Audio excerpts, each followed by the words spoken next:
Viewers,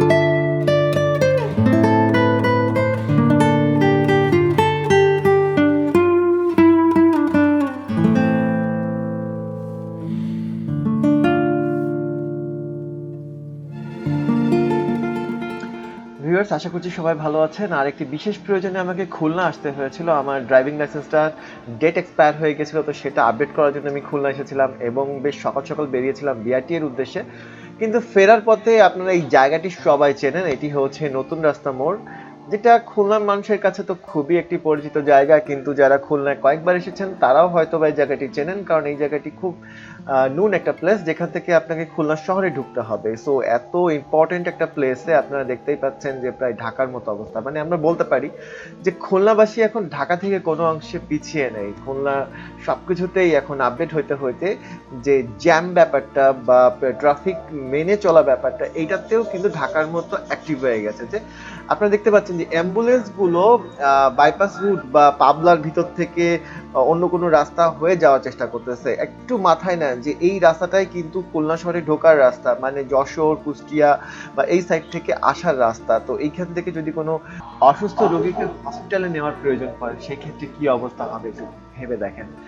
আর এই জায়গাটাকে সব থেকে মজার যে জিনিসটা আমি খেয়াল করলাম, যে এখানে কোনো ট্রাফিক ব্যবস্থা নেই, এখানে কোনো অ্যাক্টিভ ট্রাফিক সিস্টেম নেই, এখানে কোনো ট্রাফিক এর কোনো মানে যে এজেন্ট, ট্রাফিক পুলিশ, সেটাও আমি পাইনি।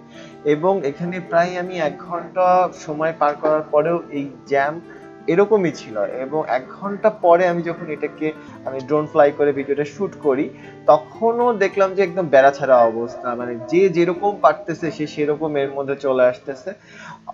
মানে এখান থেকে লাস্টে বেরোনোর উপায় হচ্ছে আমি ঘুরে যাওয়ার চেষ্টা করলাম ভিতর থেকে, এবং তখন একটা মাহিন্দ্রা গুতা মেরে আমার গাড়ির একদম অবস্থা এক হাত বসাই দিল। মানে একে তো মানে জ্যাম, উল্টা যারা এখানে ড্রাইভ করতেছে, মাহিন্দ্রা বলেন, অটোরিকশা বলেন, এরা এই পরিমাণ মানে খারাপ যে বলার বাইরে, যে এরা মানে ঠিক মতো ড্রাইভও করতে পারে না, এদের কাছে ঠিক মতো ড্রাইভিং স্কিলও নাই।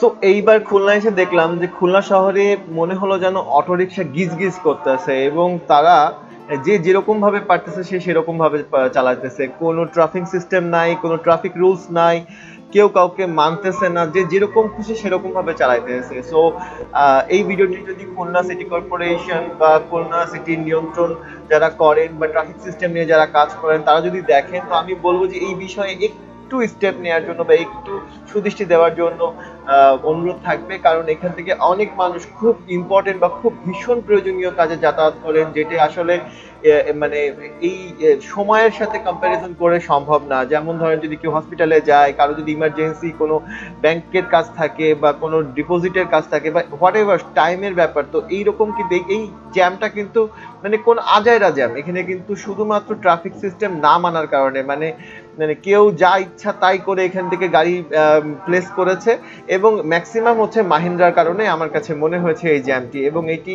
যে কতক্ষণ পরে রিজিউম হয়েছে আমি সঠিকভাবে বলতে পারবো না, কারণ আমি ততক্ষণে খুলনা ফিলিং স্টেশনের সামনে দাঁড়িয়েছিলাম, এবং সেখান থেকে আমি ইউটার্ন নিয়ে আমি পাবলা হয়ে ভিতর থেকে অনেক কষ্ট করে চিকন চিকন রাস্তা, সেই রাস্তা থেকে আমি বাইপাস হয়ে বেরোনোর চেষ্টা করেছি। সো ভিউয়ার্স, আজকে এ পর্যন্তই। আমার ভিডিওটি কেমন লাগলো কমেন্ট করে জানাতে ভুলবেন না।